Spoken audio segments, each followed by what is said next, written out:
Más Salud, bienvenidos a este nuevo sábado en que vamos a estar juntos. Bueno, este es el lugar para quedarse y recibir toda la información sobre lo último en investigación científica. Sus consultas serán respondidas acá en Más Salud para saber cómo tenemos que ir adaptándonos con este escenario que va cambiando en la pandemia, cuáles son las decisiones que debemos tomar, todo, por supuesto, de la mano del doctor Sim y el doctor Roberto Debat.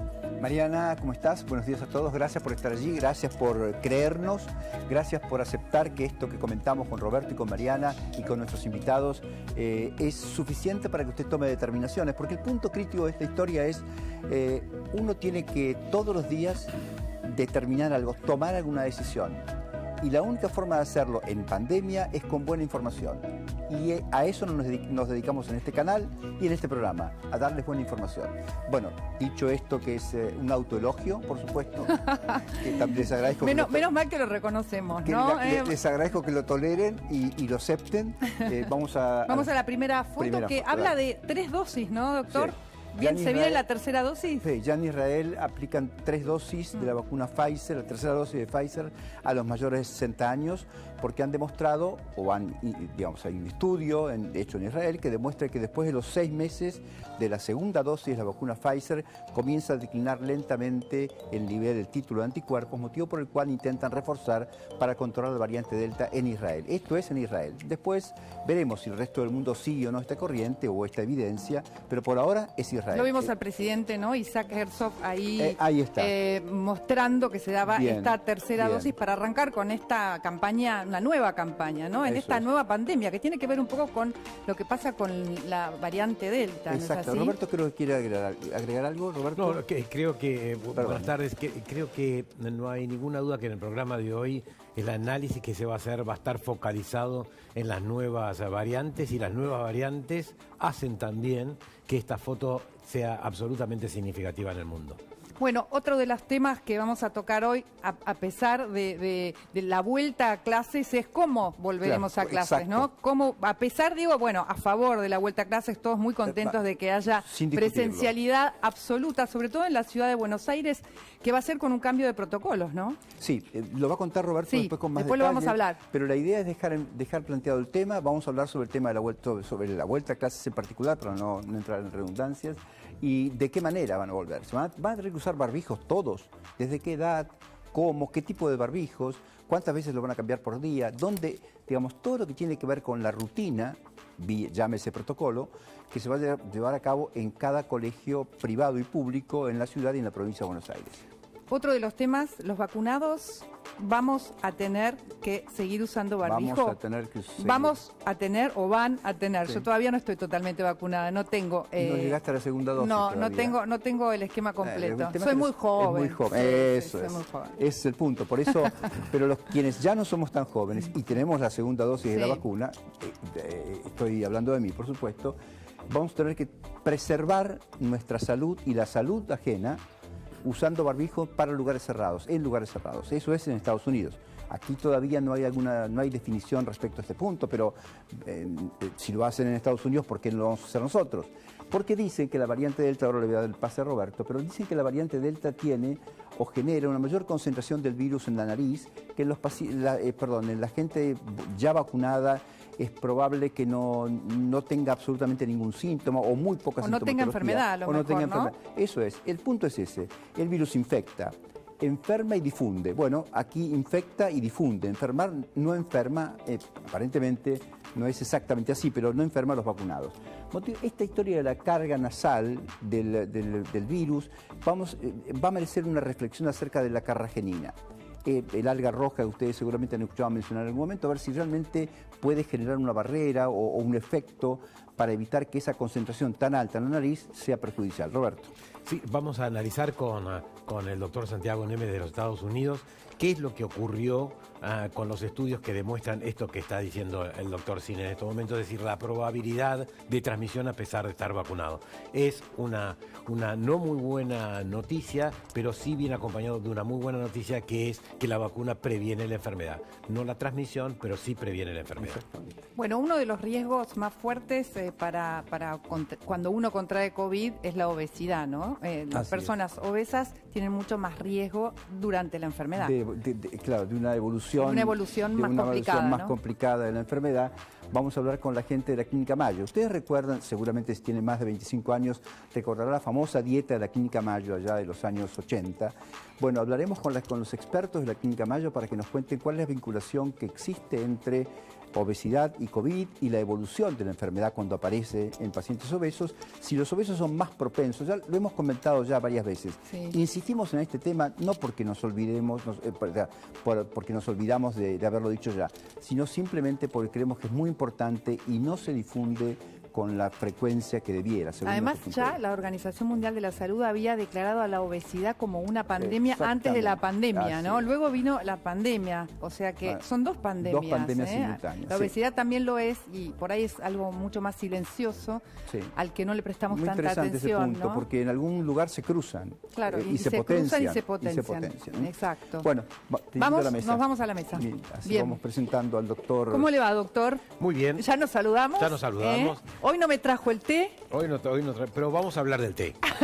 Pero vamos a hablar. Por eso necesitaba té hoy. No, vamos a hablar de algunos alimentos que tienen un efecto favorecedor en la infección por COVID.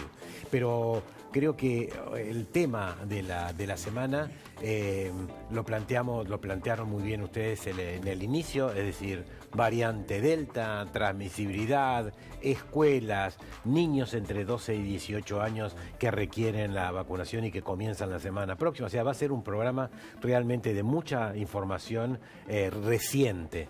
En el mundo. Si usted se lo pierde, se lo pierde. Pero no después vale lo pueden ver la pena. ¿A qué hora? A las 7. Me confundo siempre el horario. Pero también lo pueden ver por YouTube, en el canal YouTube de La Nación Más. En lanacionmás.com.ar, ahí están todos los subidos, todos los programas. Si usted quiere volver atrás y ver algunos de los temas que hablamos y que les quedaron pendientes, pueden volver ahí. Y en nuestro Instagram del programa, el Instagram de Más Salud, también pueden ver fragmentos del programa. Está el doctor Santiago Neme, ya no tengo retorno. Está con nosotros Santiago Neme. Santiago, ¿cómo estás? Buen día, ¿cómo te va? Hola, ¿cómo están? Bien, gracias por atendernos una vez más, por estar con nosotros una vez más. El planteo que hizo Roberto tiene que ver con la variante Delta. Estados Unidos es el país que más rápidamente ha tomado decisiones en cuanto a esta variante. Vos estás en Estados Unidos, estás en Seattle, en el estado de Washington, perteneces a la Universidad de Washington y acabas de ser promocionado a profesor, asistente, de tal modo que escuchamos con mucha atención el punto de vista de los Estados Unidos o en los Estados Unidos sobre la variante Delta. Bueno, muchas gracias. Me parece que es un tema muy importante porque hemos visto que la variante Delta es mucho más transmisible. También hemos visto que la variante Delta está asociada con mayor severidad según estudios de Canadá, de Singapur y también de Escocia. Entonces, y también hemos visto evidencia de transmisión entre un vacunado, una persona que está totalmente vacunada y otra persona que está totalmente vacunada. Esto lo hemos visto en nuestro mismo hospital. ¿Entre dos vacunados? Entre dos vacunados. Hubo transmisión entre dos vacunados.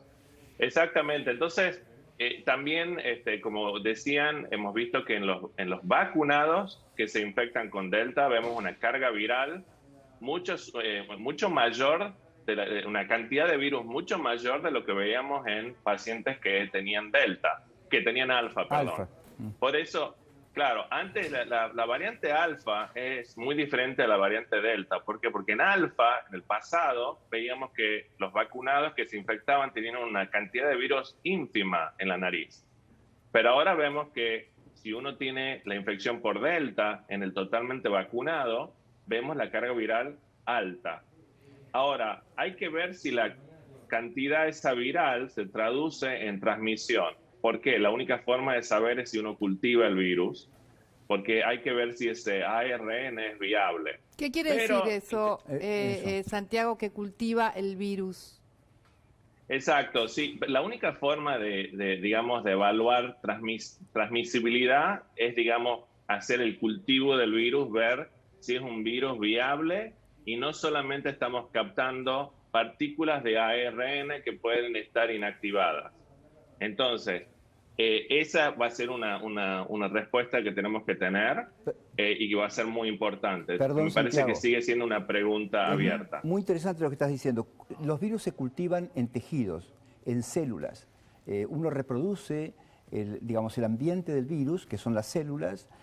Pueden ser células humanas, células de un órgano, derivadas de animales. Depende el tipo de virus. Hay un tejido especial o particular donde se cultiva.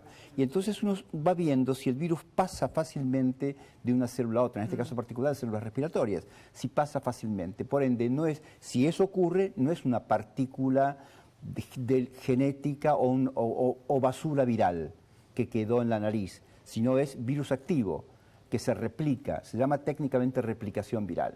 Y eso se hace con cultivo de tejidos. Y cuando uno habla de contagiosidad, ¿está hablando de ese pasaje o está hablando de, por ejemplo, hay más contagiosidad? Se dice que la variante Delta es 60% más contagiosa. ¿Qué quiere decir eso? ¿Que en menos tiempo de contacto yo me puedo contagiar más rápido, por ejemplo? Totalmente. Bueno, la variante, sabemos dos cosas de la variante Delta. Primero, la cantidad de virus es mayor en la persona. Segundo, la cantidad de días que esa persona infectada puede seguir teniendo virus en su nariz está extendida en la variante Delta hasta 18 días. Wow. Entonces eso va a tener también implicancia en el aislamiento de la persona que está infectada. Entonces, todas esas cosas se están viendo. Pero para aclarar el tema que dije del cultivo, en general, en infectología, cuanta mayor carga viral, más infectividad tiene ese organismo, ¿no? Esa persona. Entonces, pero en este caso, como estamos hablando de un paciente vacunado, tenemos que ver la calidad de ese ARN. ¿Es viable o no es viable? Entonces, se están haciendo estudios de cultivo, como estamos diciendo. Pero hay algo muy importante que quería rescatar de esto. Entonces, sabemos que la variante Delta es más transmisible. Sabemos que probablemente sea más severa, es decir, causa mayor severidad o enfermedad. Pero también sabemos que causa más infecciones en los vacunados. Pero lo más importante que sabemos ahora es que más del 90% de las personas que están vacunadas tienen protección, mayor del 90%, perdón, a la enfermedad severa y a la muerte. Entonces, eso es lo más importante y nunca ha sido tan importante vacunarse como hoy en día, ¿no? Santiago, antes de pasarte a Roberto y comiencen a dialogar ustedes, hubo una pregunta que te hizo recién Mariana que no quedó clara la respuesta. La pregunta es, ¿la gente que es portadora de la variante Delta contagia en menos tiempo, digamos, en 20 segundos en lugar de 15 minutos? La habilidad de transmitir un virus tiene que ver con la cantidad y el tiempo de exposición. Correcto. Entonces, si tengo más cantidad, voy a necesitar menos exposición. Tiempo. Es como una ecuación. Ok, está bien. perfecto. Y esto es así. Bueno, buenos días, Santiago. ¿Cómo estás? Un gusto saludarte. Y esto que dice Santiago no es un dato menor. Él en los Estados Unidos y en el Centro de Control de Enfermedades de Estados Unidos ha mostrado y, bueno, accedió rápidamente Santiago a estos datos. Ustedes habrán escuchado el año pasado cuando se empezó a hablar de RO, es decir, una tasa de transmisión. Y se decía que el virus del año pasado, el ancestral de Wuhan, tenía una una RO de 2, es decir, una persona podía contagiar a 2 personas. Por supuesto que con los testeos y la política de testeos, esa persona que podía contagiar a 2 podía ser a 1, porque se producían los aislamientos. Pero ahora se está hablando que el RO de la variante Delta pudiera llegar a ser como la varicela, 5 a 7. Esto es así, Santiago. Totalmente, es un muy buen dato y la verdad que es un dato muy preocupante, ¿no? Y como para contestarle a Mariana, hablamos de R0, por ejemplo, de 2 con la alfa, de 7 ahora con Delta, que es muy parecido a la varicela, y después el sarampión, por ejemplo, es del 15. Sí. O sea por eso, sí. No, termina. No, por eso decía que si vos estás en una habitación con una persona que tiene Delta, necesitas mucho menos tiempo para contagiar a la persona que está enfrente tuyo. Y además contagia a más personas. Claro. Exactamente. O sea, no estamos a nivel de sarampión, pero estamos en el nivel de varicela, que es muy preocupante. Pero bueno, como por todas estas cosas el CDC ha cambiado las recomendaciones significativamente. Entonces, estamos viendo que nuestro adversario se modifica. Entonces nosotros tenemos que modificar nuestro comportamiento, no hay otra. Dios mío. Santiago, y nosotros vamos a mostrar una placa que hemos compartido, que has compartido, en el cual muestra cómo las vacunas, independientemente que pueden no impactar en las personas que están completamente vacunados en la transmisión, o sea, pudiesen ellos transmitir la infección, pero esta placa que pedimos disculpas porque es muy reciente y es del Centro de Control de Enfermedades de Estados Unidos, dice el riesgo de enfermedad, hospitalización y muerte entre los no vacunados versus los vacunados. Y esto es la incidencia de la enfermedad, fíjense, estos son las personas vacunadas y esta es las personas que no están vacunadas. ¿Con qué variante? Con la variante Delta específicamente. Delta, okay. Cuando hablamos de la hospitalización, fíjense qué tasa baja de hospitalización versus los no vacunados o los vacunados incompletamente. Y cuando vemos los fallecidos, qué tasa baja de fallecidos en las personas que están vacunadas versus las no vacunadas. Razón por la cual esta imagen que quisimos mostrar y que has compartido, Santiago, y te agradecemos, creemos que es bien claro que las personas que están vacunadas en forma completa están protegidas frente a la enfermedad, la hospitalización y el fallecimiento, no así a la transmisión. Y es lo que decía Santiago recién, que vuelve posiblemente, y ahí te pido el comentario, Santiago, posiblemente recomendaciones que en Estados Unidos había de no utilización de tapaboca, máscaras, barbijos, pueda estar cambiando. ¿Esto es así, Santiago? Totalmente. Hace unos días el CDC ante estos datos, la verdad que fue bastante ágil en recomendar bastantes cambios. Uno de esos es el uso de barbijos en espacios públicos interiores, como decía Claudio, es decir, adentro de espacios donde uno no sabe quién está vacunado y quién está vacunado. También si yo tengo una exposición al estar totalmente vacunado a otra persona, tengo un contacto, la recomendación ahora es de hacerse la prueba, como era para los no vacunados, ¿no?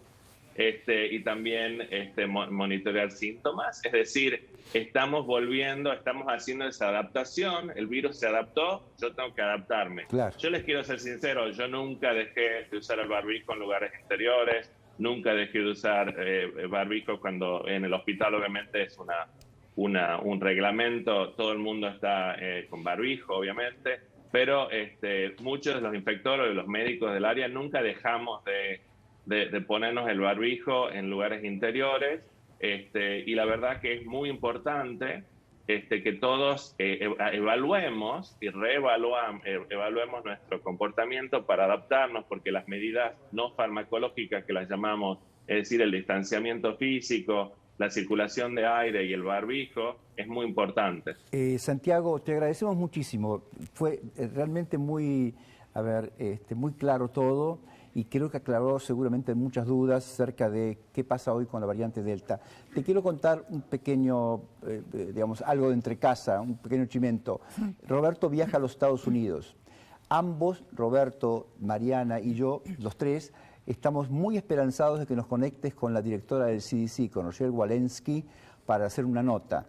Sé que tenés la conocés bien, tenés un buen contacto con ella y sería estupendo para este programa que nada más y nada menos que la directora de la estructura de detectives de epidemiología más importante del mundo nos pueda contar algunos detalles para Sudamérica o para Latinoamérica sobre cómo ven desde ese lugar tan particular que tienen, es un observatorio del mundo entero en la pandemia, cómo nos ven y qué recomendaciones puede darnos. Así que va Roberto para allá y espero que puedan conseguir la nota con Walensky.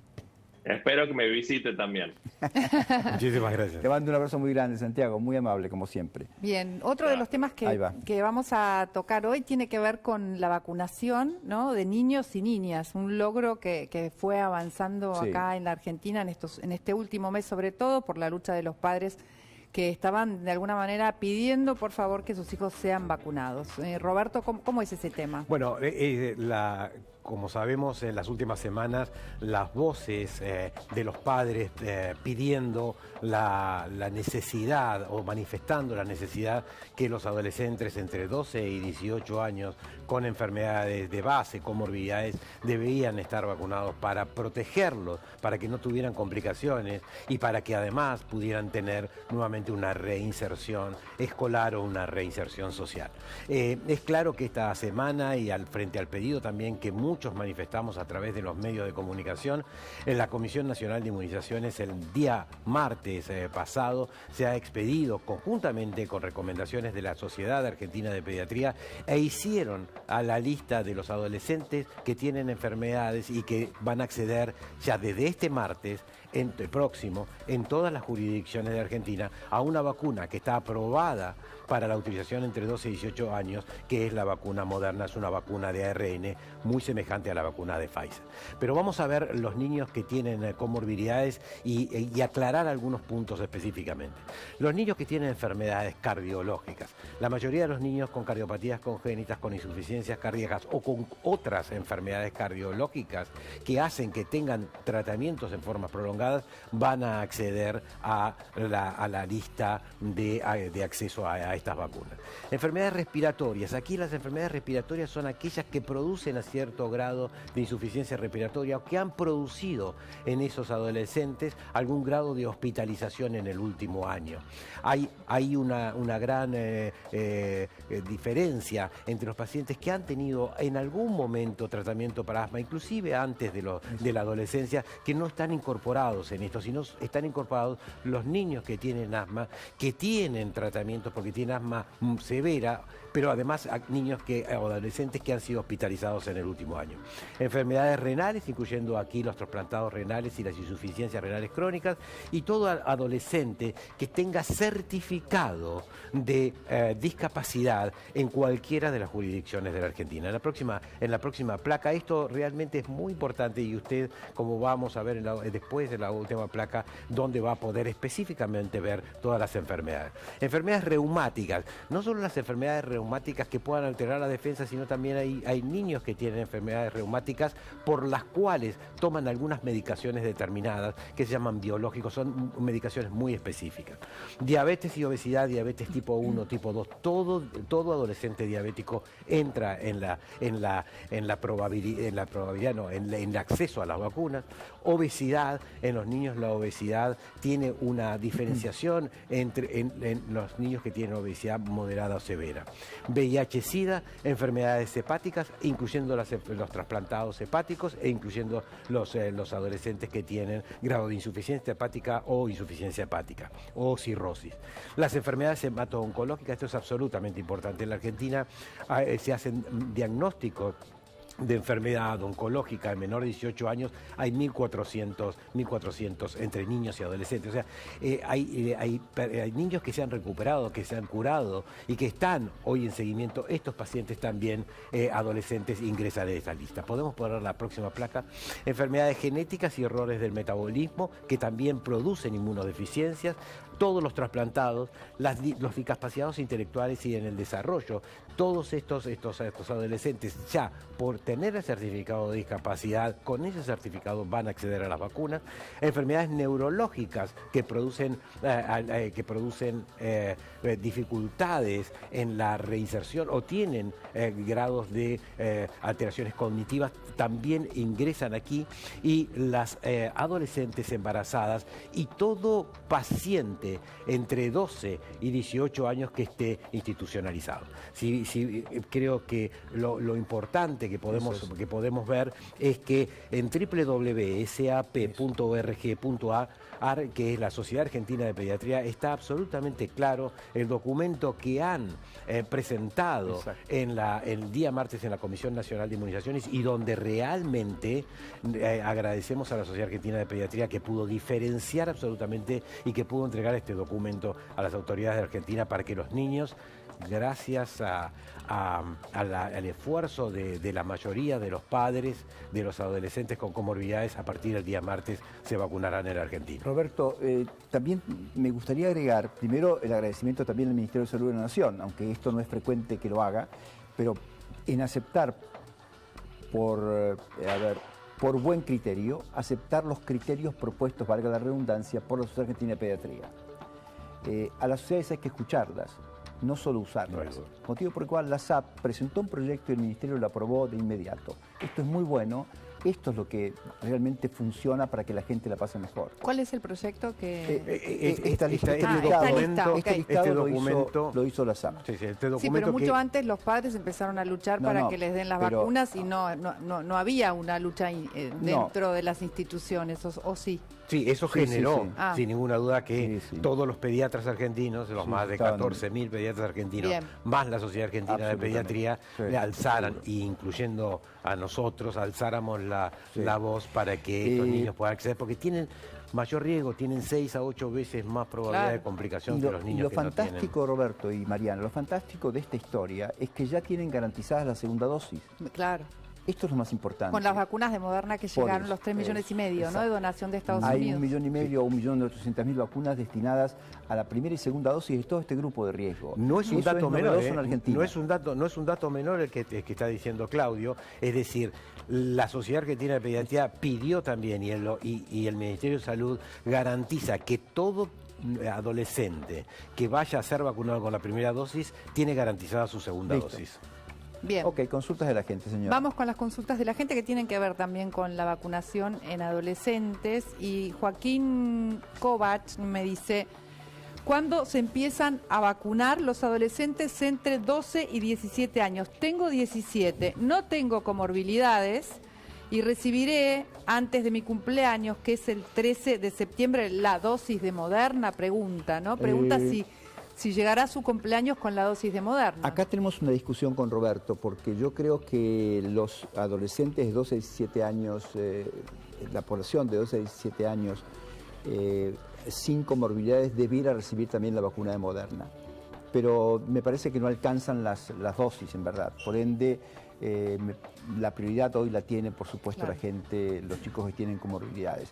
Roberto, y también creo que, si bien en el mundo los adolescentes entre 12 y 18 años acceden a las vacunas no teniendo, siendo sanos, en la Argentina todavía no se ha accedido a la segunda dosis de los mayores de 60 o los menores de 60 con comorbilidades, y siguen siendo el 80% de las personas que fallecen. Por lo tanto, si hubiese un remanente de esas 3,5 millones de dosis, sería bueno que ese millón remanente fuera a completar la dosis de la vacuna Sputnik. Perfecto. Y sabemos que esto es probable. Son puntos de vista. Bien, claro, ¿no? Lo que pasa es que hay prioridades, cuando hay escasez hay que ponerlas, hay que racionalizar. Así que bueno, yo les tengo algo para contar. Dale, que no se lo pueden perder. Les presentamos Ion Positivo, los nuevos barbijos que te brindan verdadera protección porque tienen nanopartículas de plata que eliminan el 99% de coronavirus y bacterias, y son los únicos que poseen la barrera necesaria para que las nanopartículas actúen eficientemente. Mirá.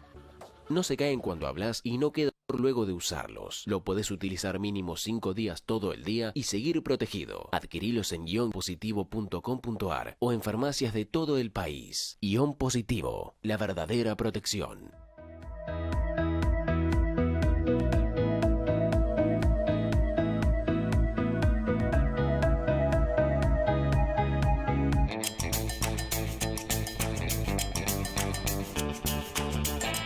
Aptitud es pagar con modo eso que saliste a comprar.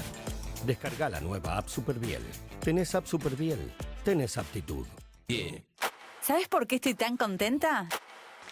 Me compré un colchón Suavestar, el que trae resortes independientes.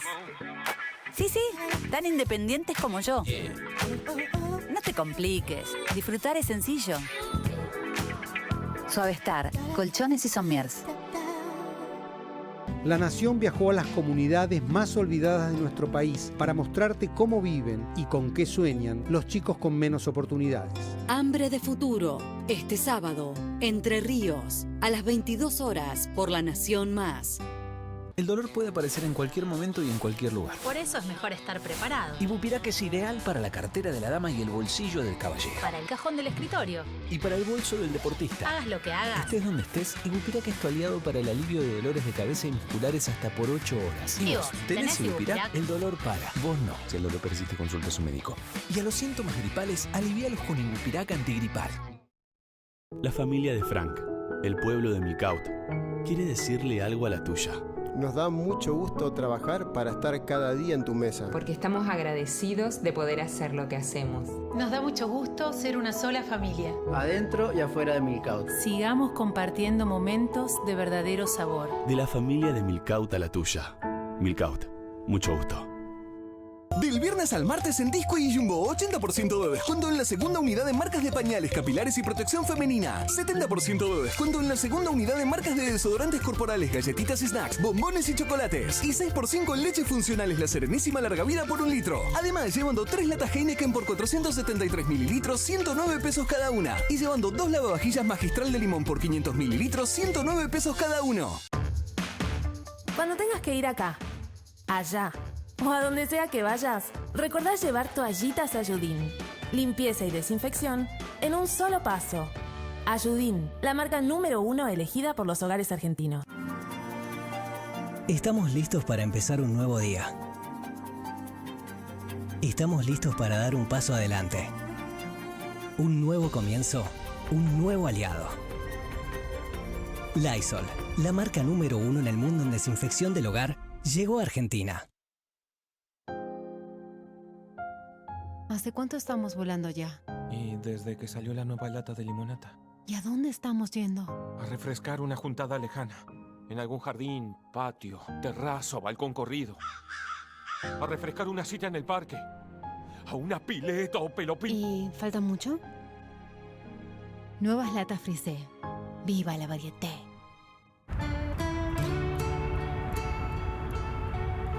Hola, Cuarentenials. Llegaron en un momento especial, y este es su mundo.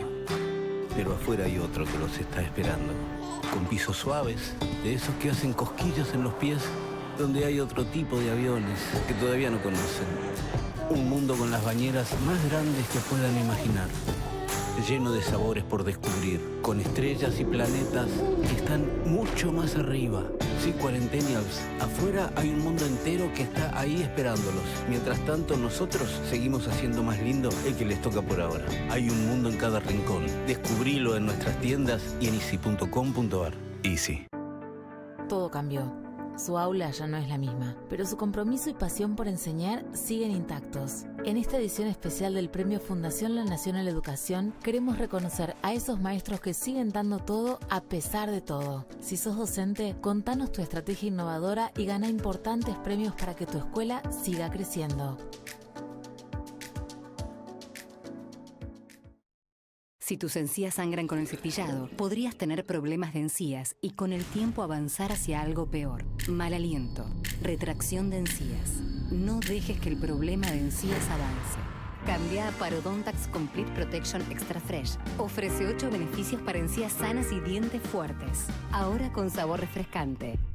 ¿Sabías que hay una nueva forma de cuidar tus huesos? Ahora es más práctico con el nuevo shot de Cercalci Plus. Toma uno todas las mañanas, porque aporta el 50% de calcio y vitamina D recomendados por día. Huesos fuertes con Cercalci Plus.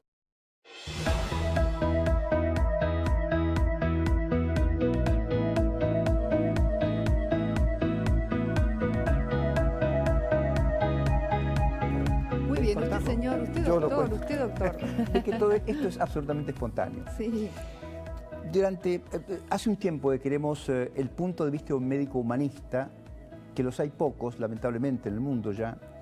Es una clase en extinción, desafortunadamente, sobre la pandemia. Y por ese motivo, durante un tiempo intentamos traer al piso al doctor Roberto Hiermol, el profesor Roberto Hiermol, que es el profesor titular de la 4ª Cátedra de Medicina de la Facultad de Medicina de la Universidad de Buenos Aires, que funcionan en el Hospital de Clínicas. En el Hospital de Clínicas hay 4 o 5 cátedras de medicina, y después hay cátedras de especialidades, etc.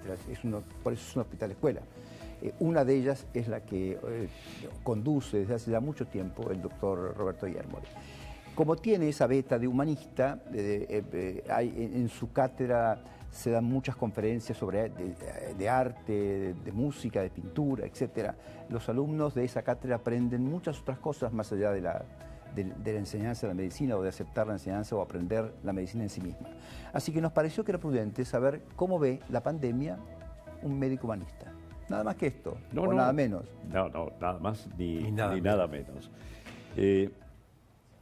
Vos muy bien lo has dicho, que la formación en nuestra cátedra es desde el humanismo a la ciencia y el arte, y es por eso que nuestros alumnos tienen un curso de formación que es además obligatoria en una formación humanista, con todo lo que vos dijiste, además con la participación de,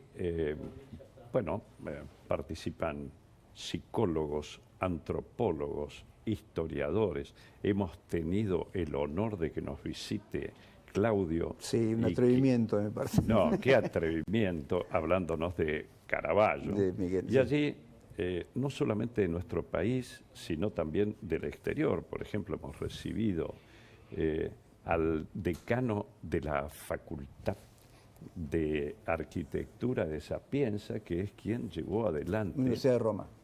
Claro, la Universidad de Roma, perdón, que es quien llevó adelante todo el restauro de la Capilla Sistina, entre otros múltiples. Desde esta visión tan particular de la medicina, ¿cómo vivieron ustedes la pandemia? Bien, nosotros, por un lado, voy a hablarte de nuestra práctica profesional a nivel de mi práctica. Tu consultorio. Mi consultorio, sí. Importante, porque lo demás, vos sabés que es una institución, el Hospital de Clínicas, que tiene las personas que están capacitadas para dar la información. Lo hacemos habitualmente acá con Marcelo Melo y todo. Por eso, con Marcelo Melo o con la gente de infectología. Y lo que nosotros vivimos fue en 2 planos, te lo voy a decir. Uno, en la parte de la educación, que no se suspendió en ningún momento, y el 30 de marzo empezamos también con todas nuestras clases vía Zoom, claro. Toda la actividad que hace al contexto del paciente en general, que se engloba en otra de las unidades, así como vos mencionabas, polifenoles, vino y salud, arte, cultura y salud, que es contención emocional, que ha cumplido 10 años. Para los médicos. No solamente para los médicos, para los pacientes. Y sobre todo para los que están en la primera línea, enfermería también, ¿no? Eso se hace con distintas actividades, desde música en la sala, donde, tenemos el gusto de que aquellos grandes cantautores, voy a mencionar uno si se puede, pero sí. Vicentico nos acompaña en forma permanente. Mira vos. Actrices que han estado al lado nuestro, varias, yo lo personifico en Valeria Bertuccelli, también, y todo lo que ha sido el mindfulness y actividades justamente apropiadas para numerosos pacientes que hemos visto, que lo principal que nosotros rescatamos es, y seguramente Roberto de Bach nos va a comprender, es todo lo que ha estado relacionado con los aspectos psico o neuropsicológicos, ese cansancio, esa astenia, esa que se engloba a través de la niebla mental, sí, ¿no? Y la exacerbación marcada de todas las patologías previas funcionales. Que no es un dato menor. Es decir, pero no es un caso menor, porque si uno dice el 25% de la población tiene dispepsias funcionales, o síndrome de intestino irritable. Cosas que a lo mejor no están manifestadas y que se manifiestan estaban más profundamente. adormecidas, por eso, y hubo una exacerbación marcada, las cefaleas tensionales, los trastornos del sueño. Y esto lo podríamos dividir en todo lo que impactó en la ansiedad generalizada, con todas las formas de presentación y la depresión, ¿no? Por otra parte, lo que vivenciamos es la reticencia de nuestros pacientes a hacer estudios que tenían algún componente invasivo, como eran las videoendoscopías claro. esófago gastrodenal o las videocolonoscopías. Tuvieron miedo de hacerlo. Tenían miedo de hacerlo. Para nada querían ir a una institución hospitalaria, se buscaban algunos institutos que tuviesen Hoy eso ya no ocurre, Roberto. Hoy ya no ocurre. Por lo menos hasta ver qué pasará en septiembre, como siempre decimos.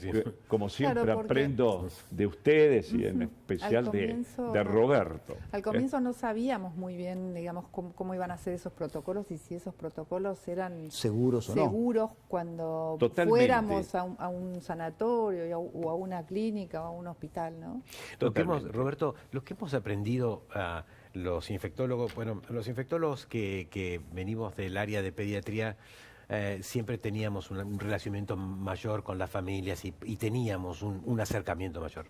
Pero lo que hemos aprendido en la familia es que no solo se cura con la medicina, es decir, el arte de la medicina es esta parte humanista del COVID prolongado, ¿no? El acompañamiento. ¿Cómo lo ves eso?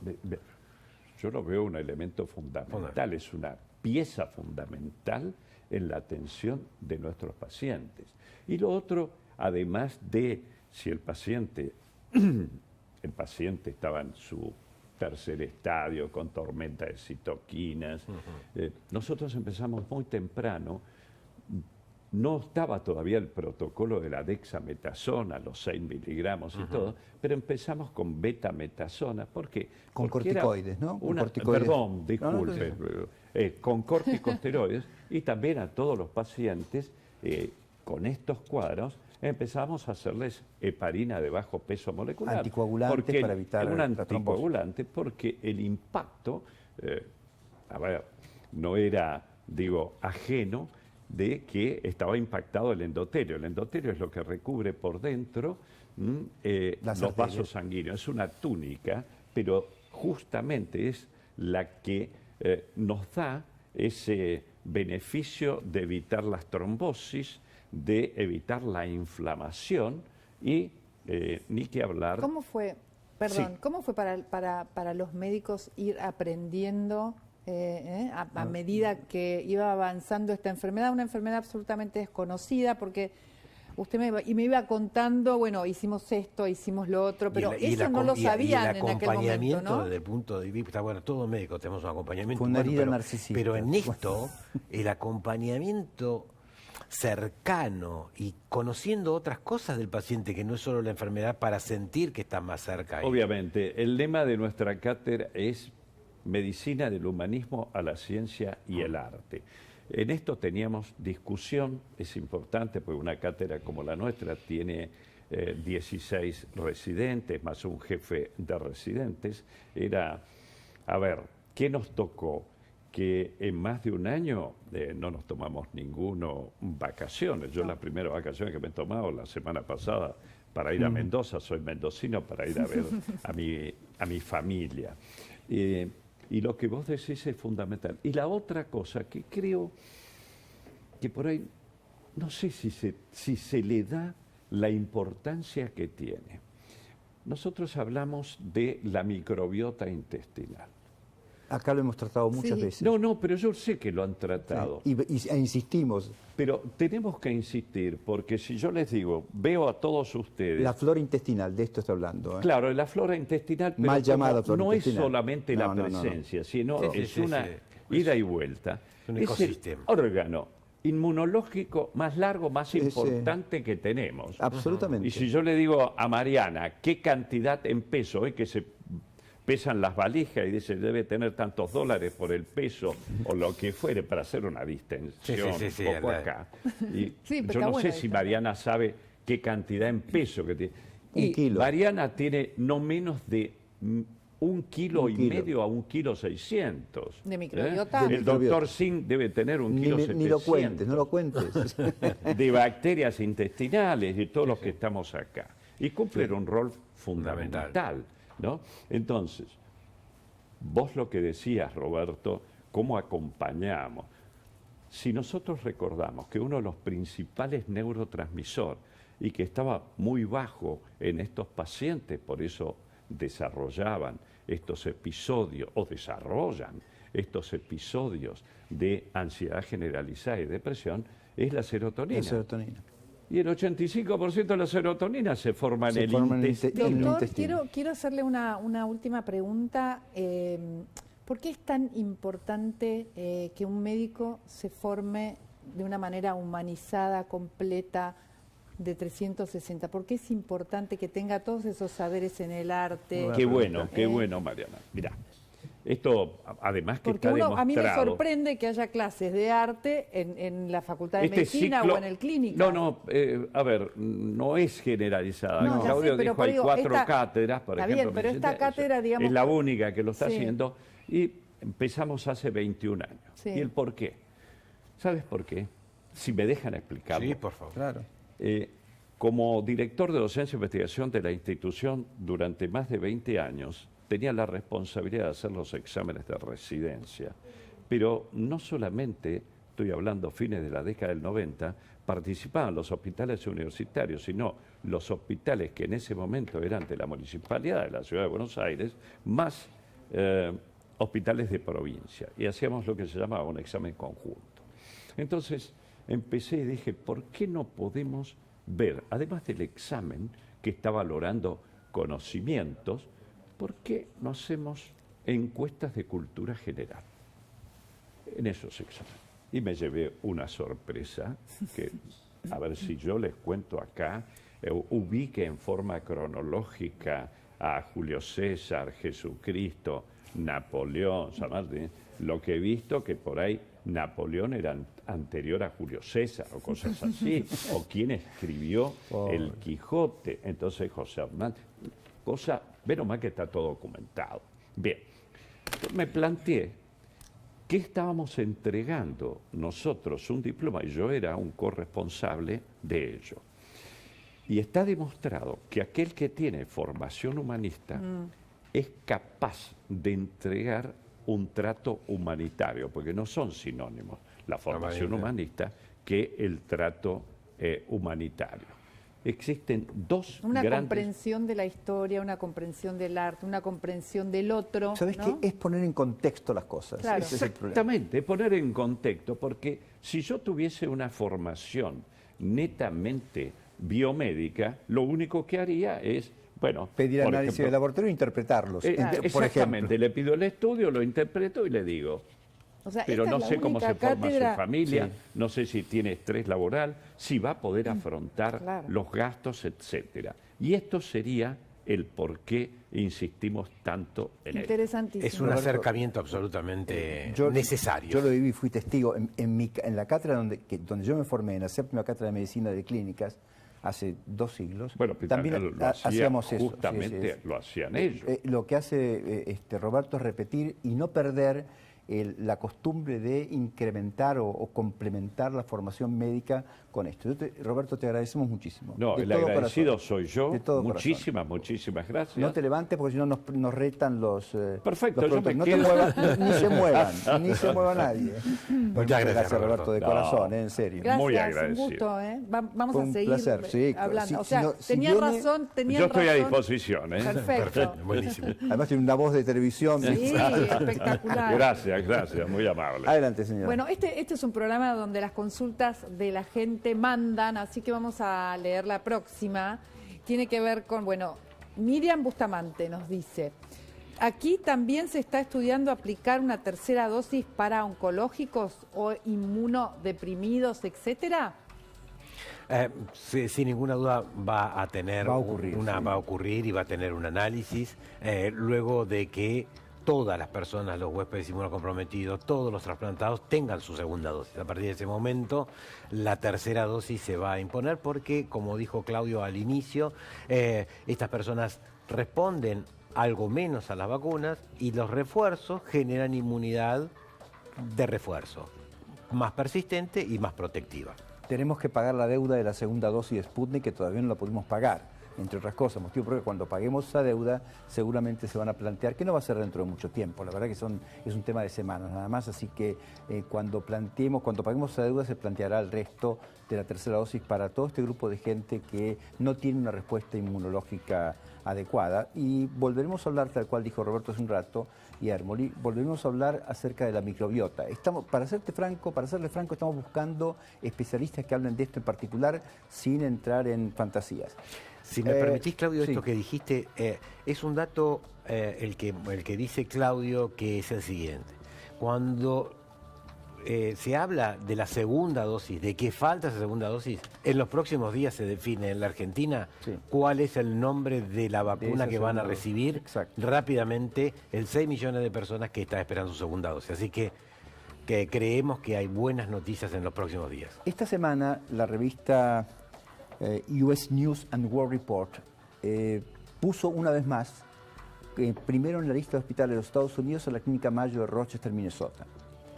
Nosotros tenemos una vinculación interesante con la clínica, de hecho entrevistamos permanentemente especialistas de la clínica, tenemos un acuerdo con ellos para hacerlo, y de tal modo que les agradecemos mucho toda la buena predisposición, la predisposición general que tienen para con nosotros, y además felicitaciones por una vez más ser el mejor hospital de los Estados Unidos, lo cual significa, entre otras cosas, estar entre los 5 o 6 mejores hospitales del mundo, nada más y nada menos. Tenemos el honor de volver a conectarnos con la gente de la Clínica Mayo, con el doctor Francisco López Jiménez, porque ustedes recordarán, las personas que tienen más de 150.000 años, recordarán que hace mucho tiempo la Clínica Mayo había impuesto una dieta, la dieta de la Clínica Mayo, y todo el mundo hacía la dieta de la Clínica Mayo, porque para adelgazar, claro, y tienen una larguísima experiencia en el tratamiento de la obesidad, y nosotros pensamos que la obesidad es un factor de riesgo importantísimo que marca la evolución de la enfermedad COVID.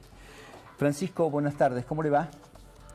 Hola, ¿qué tal, Claudio? Muy bien, gracias. Saludos a todos, gracias por la invitación. Reciba las felicitaciones para la gente de la Clínica Mayo por este nuevo logro. Gracias. Déjeme hacer una pequeña introducción. En el año 1962 la obesidad fue considerada una enfermedad. Hasta ese momento el 12 o 13% de la población mundial tenía obesidad y exceso de peso. Ahora estamos en el 43% de la población mundial con exceso de peso. Algo ha pasado desde ese momento hasta ahora, desde el 62 hasta ahora, y la medicina claramente ha fracasado. Ahora, ¿cómo resolvemos esto, mi estimado Francisco? Cuéntenos, ¿cuál es el punto de vista de ustedes? Pues la realidad y la respuesta corta sería que no tenemos todavía una solución para ello, y la prueba está que la obesidad sigue siendo un problema grande en todo el mundo y sigue creciendo. Pero creo que tenemos ya un mucho mejor entendimiento de qué es lo que está causando el aumento en la prevalencia de la obesidad, y hay varios factores que se pueden simplificar diciendo que hay cosas que han disminuido la actividad física, y eso es el acceso a transporte, a automóviles, claro, etcétera, y quizá más importante es el hecho de que comer cuesta menos. Las calorías cuestan mucho menos por caloría, y esto es una cosa que ha cambiado radicalmente en los últimos 30 años y que es producto de los avances científicos de agricultura y de tecnología, que hacen que las siembras, las cosechas sean mucho más efectivas que antes. Entonces, comer cuesta menos, y sabemos que el ser humano responde mucho a factores económicos. Entonces, si comer cuesta menos, es mucho más fácil comer de más. Doctor, yo quería preguntarle, yo tengo la idea o la sensación de que cambió la forma de alimentarnos. Antes, quizás en otra época, nos alimentábamos más con productos naturales, con productos de la tierra, con verduras, con frutas, con carnes, y hoy están los alimentos procesados. ¿Esa puede ser una razón de que la obesidad haya aumentado en el mundo? Sí, definitivamente que eso es uno de los factores. También el consumo de comida chatarra y de comer fuera. Por ejemplo, se sabe que cuando una persona come fuera de casa va a comer mucho más de lo que comería en su casa. Y volvemos a los aspectos económicos, que afortunadamente la economía en el mundo, para la mayor parte de los países, creámoslo o no, ha mejorado de manera lenta y paulatina. Entonces, la gente tiene mucho más acceso a comer fuera, a comprar comida procesada, y todo eso aumenta calorías, definitivamente. Ahora, Francisco, claramente la lucha es desigual, porque esas cosas, esto que usted describe como medio ambiente que favorece la obesidad, no va a cambiar. Por ende, ¿cuál es la propuesta desde la medicina, que estamos, insisto, en desigualdad de condiciones para competir con toda esta oferta? ¿Qué le ofrecemos al paciente a cambio de abandonar parte de eso? Bueno, lo primero es educación. Se tiene que aprender las consecuencias médicas y clínicas que tiene la obesidad. Existe una resistencia en el medio médico de llamarle a la obesidad una enfermedad. De hecho, se ha demostrado que en la lista de diagnósticos, en un expediente, aún sea un obeso mórbido con un índice de masa corporal altísimo, no se ve el diagnóstico de obesidad tan frecuente como debería de estar. Primero se pone ahí salpullido o diagnósticos mucho menos relevantes que la historia clínica. Y eso nos llama de qué tan poca atención se le presta desde el punto de vista médico. Y definitivamente que tenemos que aprender a modularnos. Un maestro me decía hace muchos años que el problema de la obesidad es cuando una persona sube de peso y va y compra ropa y decide en ese instante ya saltar a la próxima talla y se siente a gusto con eso. Ese es un momento crítico porque en ese momento la persona ya aceptó ese incremento de peso en vez de reaccionar a ello y decir, bueno, a partir de ahora tengo que comer menos o hacer más ejercicio. Francisco, ¿podríamos decir que la obesidad se podría llamar o se podría considerar una adicción? O sea, ¿la comida puede ser una adicción? Definitivamente, la comida da placer y todos los placeres pueden causar adicción. Se ha demostrado también que el estrés hace que comamos más y hay mucho más estrés ahora que lo que había hace 30 años. Y un factor del que se habla poco es el sueño. El ser humano ahora duerme 1 hora, 1 hora y media menos en promedio que lo que se dormía hace 30 años. Hay países que se duermen mucho menos en promedio y eso es una tendencia muy negativa. ¿Y por qué tiene importancia esto? Porque el centro que regula el sueño está a un lado del centro que regula el apetito y se sabe que una persona que tiene deprivación de sueño o que no ha dormido lo suficiente va a tener más hambre y come sin necesitarlo. Yo creo que es un factor que se le ha ignorado bastante, pero se incluye en los planes de pérdida de peso serios que la persona duerma mejor, porque si no el apetito no se le va a quitar. Francisco, buenos días. Hay una relación entre la obesidad y las complicaciones relacionadas con la infección por COVID. Y cuando uno ve o con los pacientes que tienen obesidad, dice, bueno, pero yo no puedo bajar de peso durante la pandemia en forma rápida. ¿Cuáles serían las recomendaciones para ese grupo de pacientes en qué tendrían que modificar durante la pandemia? Sí, uno de los factores que incrementó la obesidad en el tiempo de COVID, porque se sabe que la gente ha subido en promedio de 5 a 10 kilogramos, por lo menos en los Estados Unidos, que se ha estudiado recientemente. Entonces es bastante peso, eso no se había visto antes, muchísimo. Un incremento de peso tan alto en un año y medio. Claro, y de hecho esos estudios son de hace 6 meses, entonces yo no sé ahora cómo estemos ya después, pero un factor que ha sido determinante en la pandemia es la reducción de la actividad física. Claro. Y no me refiero necesariamente al ejercicio, sino se le llama actividad física espontánea. Lo que hace uno cuando camina, cuando se mueve, cuando está haciendo cosas.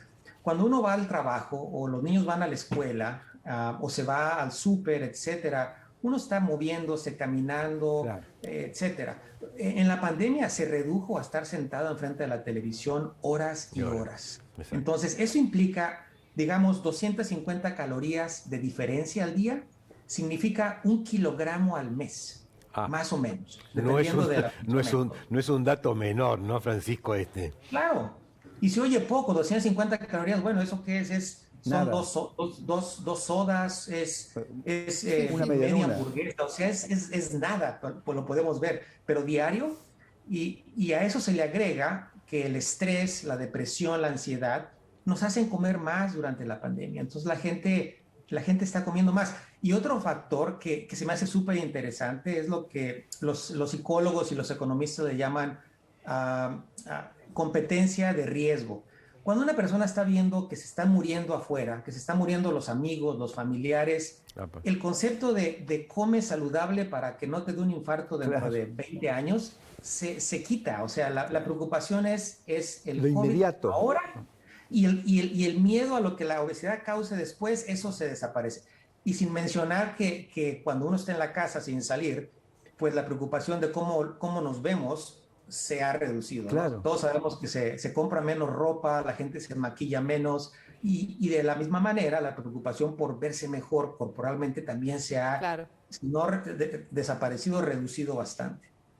Fantástico, Francisco. La verdad que es una descripción que nos cabe a todos. Esto es lamentable. Claro. Pero lo cierto es que está absolutamente, digamos, enraizada en la realidad. Esto fue lo que ocurrió. La verdad que 5 kilos de más, cada uno deberá revisar qué pasó con su vida. 5 o 10, dijo. Pero claramente esto pudo haber ocurrido. Muchísimo. Es muy interesante. Y esta historia de ir adaptándose al aumento de peso, ¿no? La última pregunta por mi parte, y ya lo despido y lo dejamos tranquilo. Francisco, a lo mejor no es una asociación demasiado científicamente aceptable, pero hay una relación entre cantidad de calorías y kilos. ¿Cuántas calorías corresponden a 1 kilo de más, digamos? ¿Cuánto tengo que comer para tener 1 kilo de más? En términos por mes, por ejemplo. Claro, sería, y eso es asumiendo que las fórmulas de balance de calorías son exactas, cosa que sabemos que no es preciso porque los metabolismos cambian, más o menos de 7,000 a 8,000 calorías. Perfecto. En diferencia implican 1 kilogramo. En términos generales, pero digo, hay personas que tienen metabolismos más avanzados que requieren comer 10,000 calorías para subir 1 kilo. Hay personas que con 5,000 calorías suben el kilo, ¿no? Sí. Y sin contarle la galleta que te comes y por alguna razón mágica al otro día pesas 1 kilo más, eso no se puede explicar. Eso ahí hay magia también. La próxima hablamos de los metabolismos. Pero cómo no, porque eso, metabolismos avanzados o no avanzados. Muchísimas gracias, Francisco. Esto es finalmente muy gentil y nos da estupenda información para tomar decisiones. Así que, Francisco López Jiménez, mil gracias, un fuerte abrazo y de todo corazón, ¿eh? Gracias, Claudio. Gracias a Mariana. Gracias por la invitación. Saludos. Saludos. Un ser humano en pandemia come 1 millón de calorías por mes. Después les voy a contar cómo se desagrega este 1 millón de calorías por mes. 1 millón de calorías por mes. Alimentos antiinflamatorios, me dicen desde el control, así que vamos a los alimentos antiinflamatorios. No me voy a levantar, voy a mostrarlos simplemente. Hay un reciente estudio que pone de manifiesto que los siguientes alimentos tienen un efecto antiinflamatorio realmente estupendo. El primero es un pariente, es un pariente del brócoli, es un pariente del repollo, es un pariente lejano de todos ellos, de las crustáceas, y tiene un poder antiinflamatorio descomunal. En Argentina, como alguna vez comentamos con Mariana, se está comenzando a usar con mayor frecuencia el cale, ¿no? Sí, mucho más, o sea, se la conoce y se sabe cómo cocinarla, porque cómo usarla. Es bastante dura, ¿no? Tiene una consistencia muy dura, no es tan fácil de cocinar, pero hay muchos tips para poder. Bien, Mariana les va a contar el tip para cocinar el cale el sábado que viene. Café, otro estupendo alimento. Yo dejé el café. Ah, mira. Pensé que era malo el café. No, el café históricamente tuvo un efecto antiinflamatorio, pero ahora tiene una relevancia durante la pandemia específicamente. Esto realmente me sorprende. Mariana, estamos hablando de 2 tazas de café por día, 2 pocillos por día, supuesto, no más que eso, ¿no? Por supuesto. El bien conocido y muy conocido té, que también tiene un efecto antiinflamatorio muy particular. No vale la pena que les recuerde cuáles son las sustancias antiinflamatorias, porque el punto es, este alimento es bueno para tomar durante COVID o para comer durante COVID. Esto es lo que han durante el determinado. COVID, o sea, lo que necesitamos es ingerir estos alimentos para ayudar a que la inflamación baje. Absolutamente así es de correcto. Así que... Y no son, son alimentos cotidianos, o sea, si bien el cale es difícil a veces de conseguir, pero hoy está más popularizado y tiene, sí, sin ninguna duda, una necesidad de conocer cómo se cocinan y cómo se produce un rico alimento como es el cale. Bien, ahora nos vamos a un corte, Dale. pero les quiero contar que en el próximo bloque vamos a estar hablando de los protocolos en las escuelas, vamos a estar hablando de la negación, cómo hacemos nosotros los seres humanos para negar lo que estamos viendo frente a nosotros. Enseguida volvemos con más salud.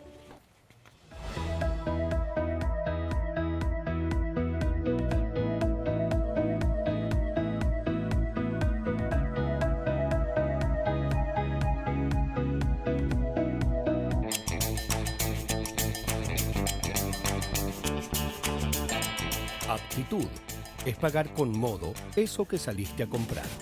Descarga la nueva app Superbiel. Tenés app Superbiel, tenés aptitud. Todos venimos al mundo con un nombre, pero algunos logran que ese nombre diga algo más. La vida reconoce todo lo que hiciste cuando te da uno de los títulos más importantes. Don David, fruto de un legado.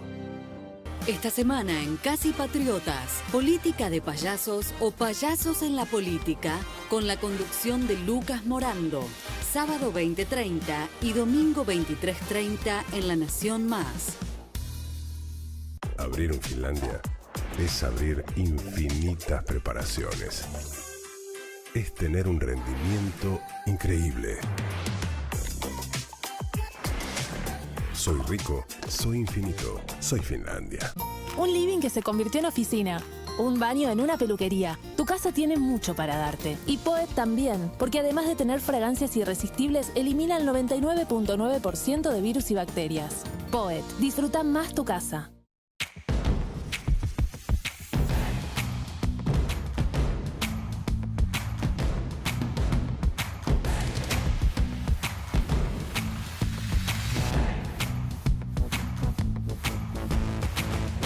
Chango Más y Walmart te vuelven a traer semana de ofertas. Hasta el miércoles 4 de agosto, aprovecha 50% en la segunda unidad en muchas marcas de gaseosas, pastas, legumbres y productos sin gluten. Además, 2x1 en camperas, collars y suéteres. Y no te pierdas la canasta de nuestras marcas. Hasta agosto, encontrá estos 9 infaltables para tu alacena a solo 499 pesos. En Chango Más y Walmart encontrás todos los días el mejor...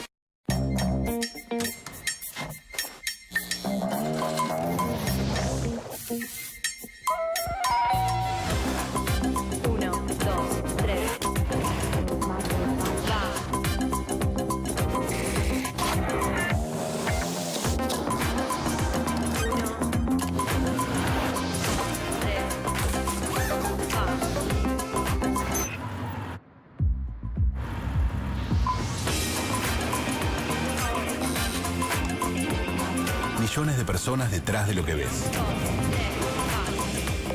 Pedido ya, detrás de cada pedido.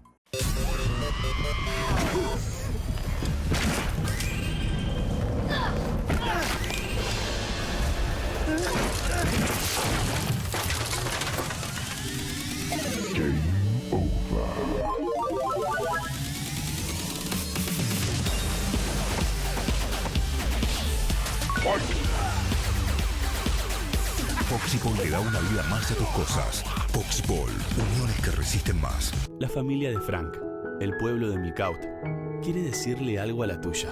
Nos da mucho gusto trabajar para estar cada día en tu mesa. Porque estamos agradecidos de poder hacer lo que hacemos. Disfrutando las cosas simples y auténticas. Como nos enseñaron nuestros abuelos. Acá en Frank nos criaron así. Sigamos compartiendo momentos de verdadero sabor. De la familia de Milcaut a la tuya. Milcaut, mucho gusto. Hola, Cuarentenials. Llegaron en un momento especial. Y este es su mundo. Pero afuera hay otro que los está esperando. Con pisos suaves, de esos que hacen cosquillas en los pies, donde hay otro tipo de aviones que todavía no conocen. Un mundo con las bañeras más grandes que puedan imaginar. lleno de sabores por descubrir, con estrellas y planetas que están mucho más arriba. Sí, Cuarentenials, afuera hay un mundo entero que está ahí esperándolos. Mientras tanto, nosotros seguimos haciendo más lindo el que les toca por ahora. Hay un mundo en cada rincón. Descubrilo en nuestras tiendas y en easy.com.ar. Easy. Estamos listos para empezar un nuevo día. Estamos listos para dar un paso adelante. Un nuevo comienzo, un nuevo aliado. Lysol, la marca número 1 en el mundo en desinfección del hogar, llegó a Argentina. La nueva receta de Danette Chocolate ahora tiene un 50% más de cacao y un sabor tan intenso que te danetizás. Y no pensás en nada más, ni siquiera en el intenso de tu vecino y su nuevo hobby. Danetizate y prueba la nueva receta de chocolate y la edición limitada Águila.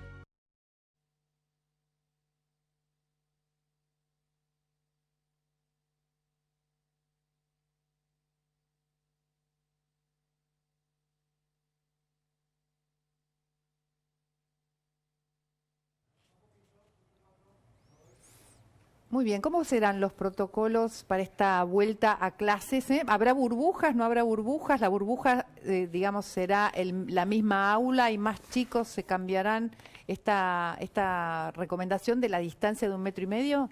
Bueno, los nuevos protocolos dependen también de las jurisdicciones.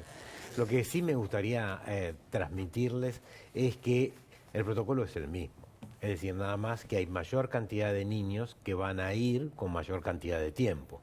Por lo tanto, las condiciones edilicias y las condiciones de adaptación que va a tener los colegios van a tener que hacer que aulas determinadas y burbujas determinadas, los niños y los adolescentes estén distanciados. Ahora, en algunas aulas posiblemente esa distancia sea menor y se transforme eso en una burbuja, pero todos los niños, niñas y adolescentes deberán seguir usando barbijo, deberían en el aula también, deberán seguir utilizando el distanciamiento y tener conductas adecuadas de movimientos dentro del colegio, es decir, no todos salir al mismo horario al recreo, es decir, todo depende de la jurisdicción. Pero ¿por qué soy tan cauto?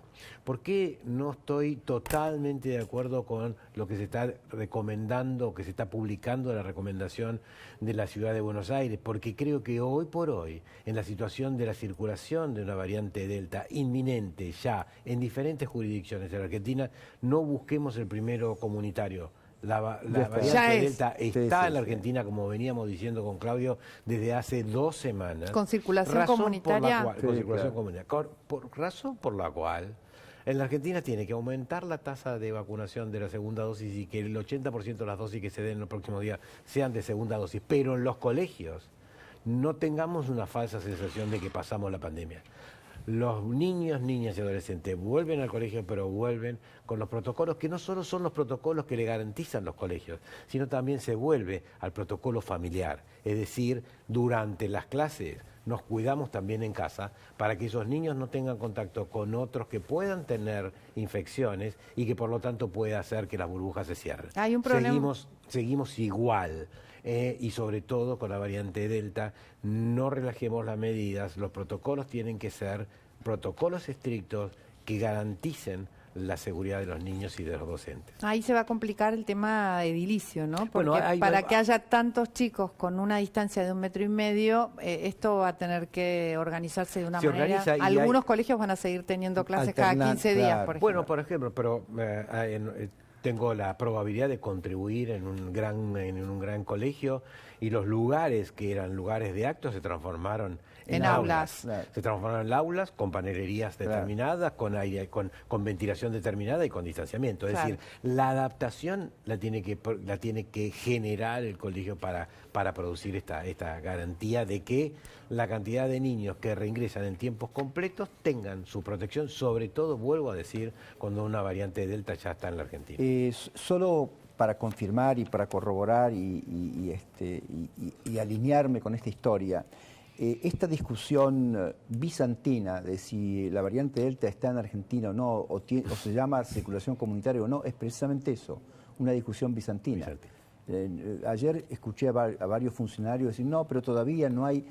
Está, y es un tema de tiempo. En Estados Unidos llegó la variante Delta el 14 de febrero y hoy es el 86% de los casos que ocurren en Estados Unidos tienen que ver con la variante Delta. Es inevitable. Señora. Muy bien, vamos a hablar de la negación. Vamos a presentar a nuestra invitada de hoy, Annie Krieger, que pertenece a la Asociación Psicoanalítica Argentina y con la que vamos a hablar qué nos pasa a los seres humanos cuando vemos las cosas delante, nos están pasando, pero sin embargo queremos no verlas, ¿no? Decidimos no verlas, decidimos negarlas. ¿Cómo estás? Hola, ¿qué tal? Gracias por la invitación. La verdad que es un tema apasionante. Es un tema que los psicoanalistas trabajamos porque nos topamos con eso a diario, todo el tiempo. La negación principalmente es un hecho de discurso. Es, bueno, yo veo algo, pero al mismo tiempo digo que no existe, ¿no? Lo que ustedes yo los estaba escuchando y pensaba, ¿no? En esta cuestión contradictoria. ¿Hay Delta o no hay Delta? No, ustedes mismos estaban en esta situación dialéctica en donde la negación se está colándose ahí, ¿no? En esa charla. Tiene que ver con ver la realidad para poder transformarla o para poder tomar decisiones, pero si uno no ve la realidad y no la acepta, entonces no puede hacer nada. Me gustaría, ¿qué tal? Buenos días, Ani. Es decir, no se cuela en esta discusión. O sea, la discusión, no hay discusión entre el doctor Sin y yo sobre la variante Delta. Es decir, la discusión pasa por el afuera. O sea, esta negación de que si es comunitaria o no comunitaria, pero también en la vida cotidiana de las personas que tienen, por ejemplo, un familiar con COVID o que no tienen, pero que siguen haciendo sus eventos sociales. Ahí puntualmente está la negación. ¿Esto es así, Ani? Bueno, a ver, es un tema súper complejo, no es sencillo, no es blanco-negro, no es como, digamos, pensarlo como, bueno, los que hacen los casamientos o las reuniones o las salidas compulsivas, ¿no? En masa, son los negadores y están negando. La negación es un mecanismo de defensa, ¿no? De la mente humana, de la psique. Y como todo mecanismo de defensa, lo que hace es, de acuerdo al grado, voy a usar una palabra, es un gradualismo, depende al cuántum, a la cantidad de negación con la que habitamos en un momento determinado, nos puede ser útil para la vida. De hecho, si no tenemos negación, es imposible salir a trabajar, estudiar, ¿no es cierto?, armar una pareja. Por ejemplo, vamos a eso me interesa. Eso me interesa. Si no tengo negación, ¿no puedo armar una pareja? Tampoco, claro. A ver, si vamos a la pandemia, después vamos a las parejas. Todos los llamados esenciales, si no fabrican, ¿no?, para llamarlo de alguna manera y entenderlo, un quantum de negación, no podrían ni el médico ir a la terapia intensiva, ni los chicos del supermercado, ni los de la farmacia, ni los que manejan los trenes, etcétera. ¿Se entiende? Sí, una adaptación. Necesitan para poder adaptarse a esa nueva realidad. No, y para trabajar y para vivir, ¿no?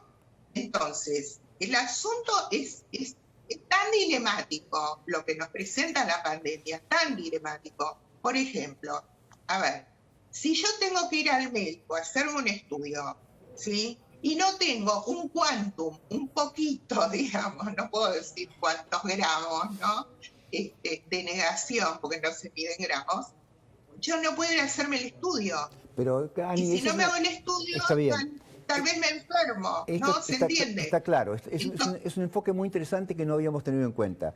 Está claro que hay gente está claro que hay gente que necesita, los que usted menciona, necesita generar la negación como un mecanismo de defensa para poder hacer lo que tiene que hacer. Ahora, el punto es...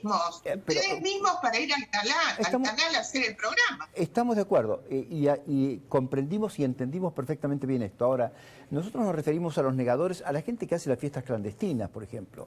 Esos son negadores colectivos. Eso, la verdad es que ponen en riesgo su vida. Nosotros tomamos recaudos para que esta negación consentida, por llamarlo de alguna manera, no nos dañe. Ahora, el tipo que va a una fiesta con 300 personas, ese está fregado, porque está exponiendo a que realmente el COVID lo enferme y le complique la vida. Bueno, hay respuesta. Puedo construir una mínima respuesta. Claro. Porque la verdad que no se entiende, no lo entendemos. Cuando vemos esas imágenes decimos, qué locura, están locos, ¿no?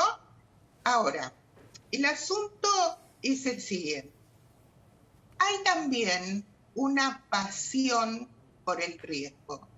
Existe el deseo de riesgo. Existe la pasión por el riesgo. Lo veo en la consulta, ¿no? En la consulta me encuentro con pacientes y no diría la mayoría ni la minoría, sino que en todos también existe esta cuestión de meternos en un punto de riesgo. Existe, ¿no? Eso por un lado. Por otro lado, hay toda una lógica que yo estuve pensando, porque sabía que me iban a preguntar esto, y les cuento que el ser humano es un ser social. Es un ser que necesita del lazo social para absolutamente vivir.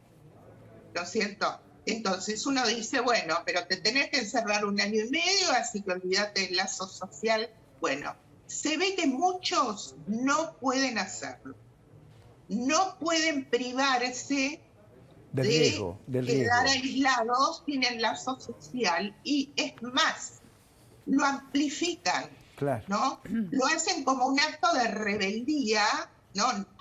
Vos, Estado, gobierno, el que sea, padre, ¿no me dejás? Bueno, Ani, yo lo hago. Hay dos cosas que nombraste, ¿no? La negación, que es el planteo del tema, la negación, un grado de negación hay que tener, y el riesgo, un grado de riesgo hay que correr, claro. Porque si no, no vivimos. Si no, no hacemos nada y no podemos no hacer nada porque la vida va pasando y el ser humano quiere relacionarse, crecer, trabajar, evolucionar.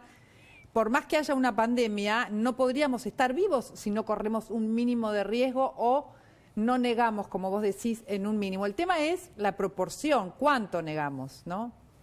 Sí, bueno, por eso hablo del gradiente, de los gradientes. Ahora les voy a agregar otro ingrediente.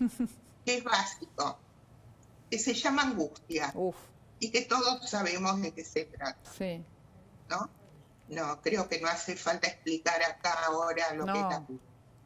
La angustia es un sentimiento, es un afecto que toca el cuerpo, que convoca al cuerpo, no solo a la mente. La angustia, si no se dirime por vía de la palabra, de poder expresarla, es muy difícil poder dirimirla por medio de la palabra, ¿no? En general, uno se toma una pastilla o hace un ataque de angustia severo, o hace un ataque de pánico, o hace una fiesta clásica. Está bueno. Muy bueno, genial. Ani, muchas gracias. Realmente es para seguir, por supuesto, con el tema, pero el planteo está hecho y muy claramente hecho. Así que te agradezco muchísimo de todo corazón. Te mando un fuerte abrazo y vuelvo a repetir. Muchas gracias, muy amable. Señora. Muy bien. Bueno, ¿vamos a alguna consulta de la gente o...? No, quiero que discutamos un segundo entre nosotros algo que no me quedó claro. Sí, yo ya voy al cierre enseguida, desde la producción me están pidiendo que vayamos al cierre, así que les vamos a mostrar unas imágenes muy interesantes que yo tuve la posibilidad de ver en Venecia, en una de las bienales, que tienen que ver con un artista que hace instalaciones, que se llama Lorenzo Quinn. El hijo de Anthony Quinn. El hijo de Anthony Quinn, exactamente. Y esto es algo así como una especie de alegoría al pedido de ayuda. Así que cuando quieras, la producción se puede poner las fotografías en el aire. Construyendo puentes, Construyendo ¿no? puentes, esto es Venecia, por supuesto, por el tema de la Bienal que ya les conté. ¿En 2019 fue esto? Yo creo que fue el 2017, pero se mantuvo durante casi 2 años. Así que vean ustedes esas manos tendidas claramente pidiendo o generando lo que en pandemia todos buscamos, ayuda de alguien, de algunos, o de algún sistema, o del gobierno y todo el mundo, entre todos nosotros, etc. No sé si está la siguiente. Para Lucía. pedir ayuda hay que aceptar las vulnerabilidades, hay que aceptar que hace falta pedir ayuda. Eso nada más y nada menos. Nada más ni nada menos. Ahí a veces ustedes, uno no lo ve eso tampoco, ustedes, niega. Exactamente, otra vez caemos en la misma historia. Esto es lo contrario a la negación, ¿no? Pedir ayuda es exactamente el capítulo contrario a la negación. Muy bien, las mismas manos, con distintos significados, por supuesto. Además, distintas formas se unen, ¿no? Las manos. La verdad es que Lorenzo Pina es un trabajo, es famosísimo en Europa, hace un trabajo fantástico realmente. Es además un estupendo cocinero, les quiero contar. Y hay otra imagen de un par de manos sosteniendo un edificio. Saben ustedes que Venecia lamentablemente comienza a hundirse lentamente. Se está hundiendo lentamente. Están tratando de evitar que esto ocurra a un par de milímetros por año, pero ocurre. Y la verdad es que ahí aparecieron un par de manos sosteniendo una casa, uno de los palacios de Venecia que se está hundiendo. Bueno, si me permitís, Mariana y Claudio, no tengamos la falsa sensación de que estamos en la pospandemia. O sea, sigamos cuidándonos, sigamos conservando las prácticas que teníamos de utilización del barbijo adecuado, de distanciamiento, de evitar las fiestas o las reuniones sociales con mucha gente, sobre todo cuando en esto no hay negación. Circulación de Delta, somos uno de los países que ya ha comenzado, y esto cuando comienza, en 3 o 4 semanas aparece un efecto que se llama espiral ascendente, y esa espiral ascendente va a pasar en próximas semanas. Esperemos que ocurra lo menos espiralado posible y en el mayor tiempo posible, para darle tiempo a las personas que puedan acceder a las vacunas, la segunda dosis, sobre todo los mayores de 60 y los menores de 60. Lo que pasa es que nosotros quedamos casi siempre como las personas que atemorizamos al público. No, esto es Y en ciencia. realidad lo que intentamos es contarle la verdad que nosotros vemos, que podrá ser discutible o no, pero no tiene mucho que ver con la negación del otro lado. Porque el punto es que acá hay mucha gente que ha negado durante mucho tiempo muchas cosas, y no somos nosotros. No exactamente. No, hay otros que han negado y han puesto en riesgo a toda la población, no solamente uno con uno mismo y con el otro, sino hay personas que toman decisiones que han negado durante mucho tiempo lo que estaba pasando. Pero nosotros no vamos a negar. No, y qué buen programa, porque aparte fue un programa absoluta información científica.